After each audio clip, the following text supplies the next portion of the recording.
Ninguém? Ninguém? Silvio. Quem perdeu essa palavra, gente?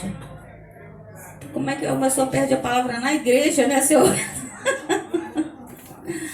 Amém? Salmo 34. Eu vou ser bem breve, como eu falei aqui no início do culto. Nós hoje temos 2 pregadores. Amém? Salmo 34 está escrito assim. Versículo 4. 34, 4. Busquei ao Senhor e Ele me respondeu.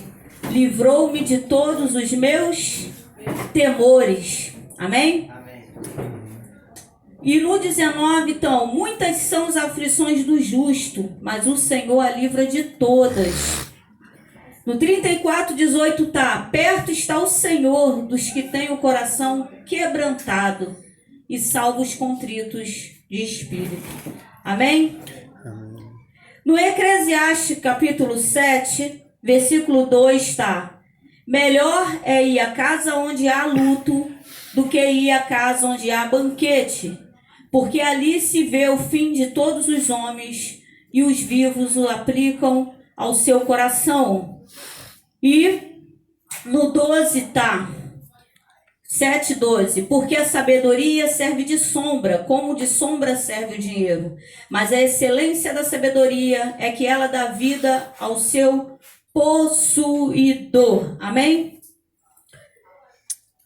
No 13, 7:13 está assim, atenta para a obra de Deus, porque quem poderá endireitar o que ele fez torto? Amém? Pode sentar, os que ficarem em pé. Ficar em pé durante a paz, varão. A entrada inicial é reverência, né? Foi falado isso aqui no outro culto, ficar em pé. A gente não cobra muito isso, né? Mas para a glória de Deus, aqui a gente já tem crente que sabe disso. Isso ainda é coisa que a gente está ensinando. Ficar em pé na palavra inicial é reverência, né? Não vamos, claro, transformar isso em religiosidade, mas é uma forma de falar, né? É como dobrar o joelho, né, Fabiano?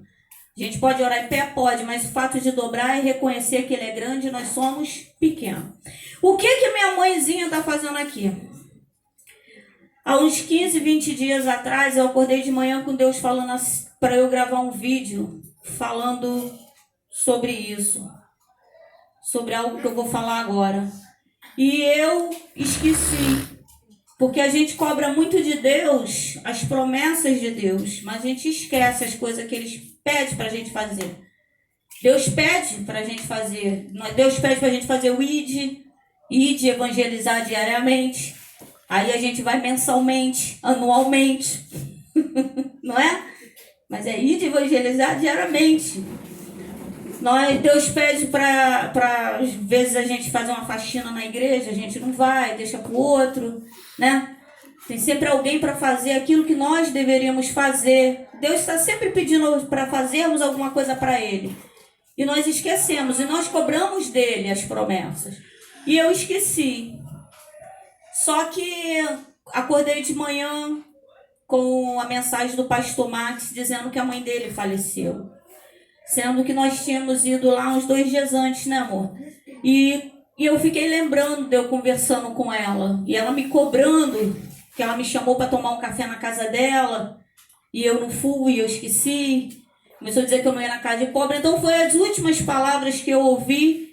Logo em seguida, 2 dias depois, ela morreu. E eu fui ao enterro. O João foi trabalhar, eu fui no enterro. E eu lembrei do vídeo que Deus tinha falado sobre a minha mãe.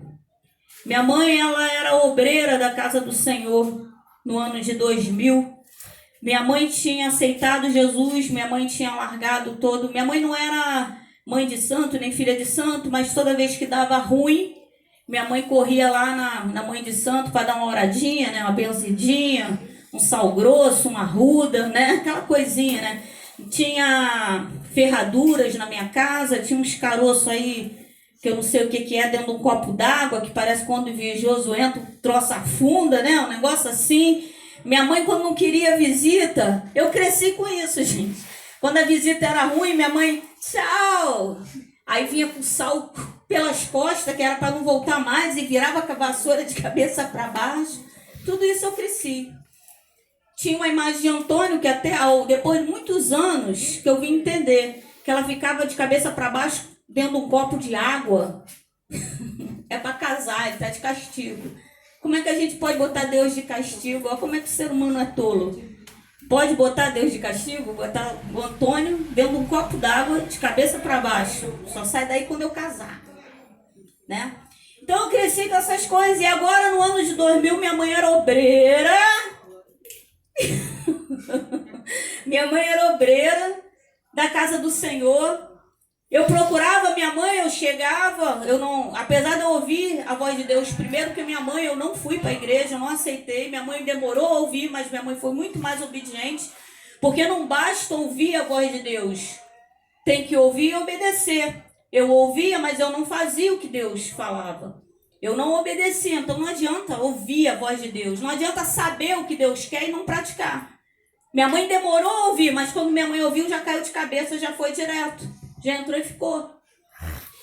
E eu até falava, mãe, o que tanto tu faz na igreja? Ela ria. Porque eu não tinha a mínima ideia o que tanto minha mãe fazia na igreja. Né? Chegava na casa dela, ela me deu a chave, Fabiano, da casa dela, para quando eu chegasse eu já entrar, beber uma água, porque eu vinha de longe com as crianças. O Júnior era pequeno, Stephanie era pequena, vinha de longe. E eu, mãe, que tanto tu faz? Ela ria. Hoje eu sei o que tanto tem. Tem muita coisa para fazer na casa de Deus. E tá faltando obreiro. E minha mãe, ela não rejeitava o negócio. Faxina tava lá, comida tava lá, evangelizar tava lá. Minha mãe não tinha problema de solidão, de depressão, não. Minha mãe morava sozinha, Fabiano. Minha mãe não tinha problema de depressão. Porque minha mãe passava tanto tempo fazendo as coisas para Deus e trabalhava, ainda trabalhava. Então, quando ela chegava, ela dormia, morgada, cansada. E minha mãe aceitou Jesus, virou obreira da casa de Deus. Só que aí em 2000, no dia 17 de novembro de 2000, Deus queria recolher minha mãe. E eu não entendi o que Deus queria. E eu comecei a perguntar. Eu olhava para o céu e falava, tu não tem o que fazer não, pô. Tu é um idiota, pô. Cheio de gente ruim no mundo, pô. Tu vai levar mulher boa, a mulher fica carregando e evangelizando. Tu não tem o que fazer não, tu tá certo, pirou. Aquele outro lá ainda tinha um cara querendo me arrancar minha casa, né? Que eu tinha uma casa, eu já tive outra casa dessa, me roubaram. Então, tá vendo não, cara lá? E aí Deus concedeu, através dessa linda oração. Naquela mesma noite, Deus falou comigo que ia acrescentar 15 anos. Depois disso, eu já repreendi a morte da minha mãe 4 vezes. Se foi no ano de 2000 e estamos em 2020, já faz 20 anos que minha mãe está assim. Deus não queria minha mãe assim. A palavra de Deus fala que tem coisa que Deus não vai explicar nessa vida, a gente vai entender lá. Porque Ele podia muito bem curar ela e ela voltar a andar. E é o contrário, Ele falou que curaria, mas só lá. Aqui não. Porque no céu não entra cadeira de roda, no céu não entra surdo, não entra mudo, você já entra curado, seu Roberto. No céu não entra velho, coisa benção, hein? Não, seu Valdemir, o senhor vai entrar. Eu vou entrar também, seu Valdemir, fica tranquilo. Só que a gente não vai ser velho. O mistério está aí, seu Roberto. A gente não vai ter mais que pintar cabelo, não vamos mais ser velhos. Que mistério é esse? A palavra que Deus me deu hoje está lá em Eclesiastes também 3, onde fala que é um tempo determinado para todas as coisas, é um tempo de nascer e um tempo de morrer. Eu fui fazer uma visita numa casa há alguns anos e Deus me mostrou em visão uma mãe e ela em trabalho de parto, o neném nascendo, e um anjo enorme com a prancheta na mão, e a prancheta já estava toda escrita. E do outro lado eu vi Satanás com uma prancheta onde ele estava ainda escrevendo. Ou seja, a nossa história já estava escrita pelo dedo de Deus, todos os planos, todos os projetos. E Deus me mostrava ali, Fabiano, o dia do nascimento daquela criança e também o dia da morte. Quando nós nascemos, ou melhor, quando ainda estamos sendo formados no ventre da mãe, Deus já determinou o dia da nossa morte. E a palavra que Deus me deu hoje, eu quero que vocês pensem agora num amigo de vocês, um conhecido de vocês, que morreu com menos de 20 anos de idade. Não precisa falar não. Um amigo que morreu com menos de 20 anos de idade. Uma criança. Vocês conhecem alguém que morreu com menos de 10 anos de idade? Porque eu estava no cemitério, eu fiquei olhando e eu falei, poxa, essa pessoa morreu com 45, eu sou mais velha que ela. Vi crianças e vi pessoas com quase 100 anos de idade.